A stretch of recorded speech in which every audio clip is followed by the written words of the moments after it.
بسم اللہ الرحمن الرحیم الحمد للہ والصلاة والسلام علی رسول اللہ وعلی آلہ الطیبین الطاہرین اما بعد۔ ظہور مہدی سے پہلے دنیا بھر میں ظلم و ستم کا عام ہو جانا۔ حضرت ابو طفیل رضی اللہ محمد بن حنفیہ سے روایت کرتے ہیں کہ محمد بن حنفیہ نے کہا کہ وہ حضرت علی رضی اللہ کے مجلس میں بیٹھے تھے کہ ایک شخص نے ان سے مہدی علیہ الرضوان کے بارے میں پوچھا تو حضرت نے بربنائی لطف فرمایا دور ہو، پھر ہاتھ سے اشارہ کرتے ہوئے کہا کہ مہدی کا ظہور آخر زمانے میں ہوگا اور بے دینی کا اس قدر غلبہ ہوگا کہ اللہ کے نام لینے والے کو قتل کر دیا جائے گا۔ ظہور مہدی کے وقت اللہ تعالیٰ ایک جماعت کو ان کے پاس اکٹھا کر دے گا، جس طرح بادل کے متفرق ٹکڑوں کو مجتمع کر دیتا ہے اور ان میں الفت پیدا کر دے گا۔ یہ نہ تو کسی سے متوحش ہوں گے اور نہ کسی کو دیکھ کر خوش ہوں گے، مطلب یہ ہے کہ ان کا باہمی ربط و ضبط سب کے ساتھ یکساں ہوگا۔ خلیفہ مہدی کے پاس اکٹھا ہونے والے کی تعداد اصحاب بدر، غزوہ بدر میں شریک ہونے والے صحابہ کرام رضی اللہ مجمعین کے تعداد کے مطابق یعنی 313 ہوگی۔ اس جماعت کو ایسی خاص و جزوی فضیلت حاصل ہوگی جو اس سے پہلے والے کو حاصل ہوئی نہ بعد والے کو حاصل ہوگی۔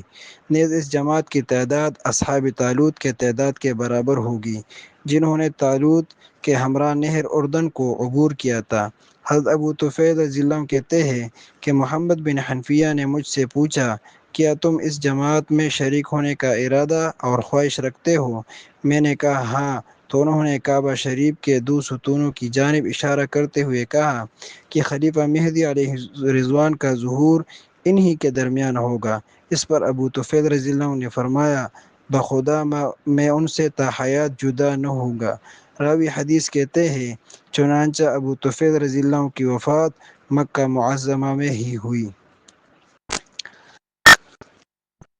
ظہور مہدی سے پہلے دنیا بھر میں ظلم و ستم سے بر جائے گی، بالخصوص اس ظلم کا شکار مسلمان ہوں گے۔ زمانہ جاہلیت کی طرح اس دور میں بھی مسلمان ملامت اور تہمت کا نشان ہوں گے۔ پوری دنیا کا نظام کفر متحد ہو کر مسلمانوں پر حملہ آور ہو جائے گی، جس کی وجہ سے مسلمانوں کو کہیں بھی جائے پناہ نہیں ملے گی۔ قتل ہونے کے لیے صرف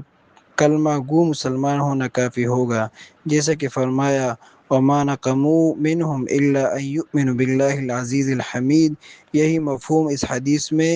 ظہور مہدی کے لیے بیان کیا گیا ہے۔ بھرپور جائزہ لے کر موجودہ زمانے سے اس کا مقارنہ کیا جائے تو صورتحال خود بخود واضح ہو جائے گی۔ جس طرح بارش سے پہلے اللہ تعالیٰ فضا میں متفرق بادلوں کے ٹکڑوں کو جمع کر کے اپنی قدرت کا مظاہرہ کرتے ہیں اور بارش کے ذریعے بنجر زمین کو سرسبز بناتے ہیں، ایسے ہی جب پوری دنیا میں مسلمانوں پر ظلم و ستم عام ہو جائے گا تو اللہ تعالیٰ بارش کی طرح خلافت کی رحمت کو امام مہدی علیہ الرضوان کے ذریعے نازل فرمائیں گے اور اس کی مدد کے لیے دنیا کے متفرق خطوں سے بہترین اعمال والے، عمدہ قلوب والے ایسے لوگوں کو منتخب کریں گے جن کی زندگی کا مقصود اصلی صرف قیام خلافت ہوگا اور اس کے نفاذ میں حائل ساری رکاوٹوں کو یہ حضرات خاطر میں نہیں لائیں گے۔ جب خدائی قانون رحمت حرکت میں آ جائے گا تو پوری دنیا میں ظلم و ستم کے رسیدہ لوگوں سے ایسے افراد کا انتخاب کریں گے جو نہ تو اللہ تعالیٰ کے علاوہ کسی سے مرعوب ہوں گے اور نہ اللہ تعالیٰ کے علاوہ ان کا کوئی مطلوب ہوگا، اس لیے کسی اجنبی کے ملنے سے نامانوس نہیں ہوں گے اور نہ ہی اپنوں کا ساتھ چھوڑنا ان کے لیے باعث غم ہوگا۔ تاہم اس کے ساتھ لشکر مہدی علیہ الرضوان سے وابستہ افراد نہایت متواضع اور یکجا ہو کر کسی بھی قربانی سے دریغ نہیں کریں گے۔ پوری دنیا پر قیام خلافت کے لیے ان کا انتخاب محض اللہ تعالیٰ کے پیش سے ہوگا، جس کی نظیر نہ تو سابقہ ادواروں میں گزری ہوگی اور نہ ہی آنے والے زمانے اس کی نظیر پیش کر سکے گا۔ دور نبوت سے دوری کے باوجود نہایت پاکیزہ قلوب والے ان افراد کا اڑنا بچونا عہد اولیٰ کے اولو العزم افراد کی طرح فقط رضائے الہی ہوگا۔ مراتب میں جزوی برابری کے ساتھ ساتھ تعداد میں بھی اصحاب بدر کے مشابہ ہوں گے۔ جس طرح انہوں نے قیام خلافت میں خشت اول کا کردار ادا کیا تھا، ایسے ہی ان کا بھی خلافت مہدی کے لیے کردار ہوگا، اور جس طرح حضرت سلیمان علیہ السلام اور حضرت داؤد علیہ السلام کی خلافت میں اصحاب طالوت کا نمایاں مقام تھا، ایسے ہی پوری دنیا میں اسلام کے جھنڈے گاڑنے میں ان کی حیثیت ہوگی۔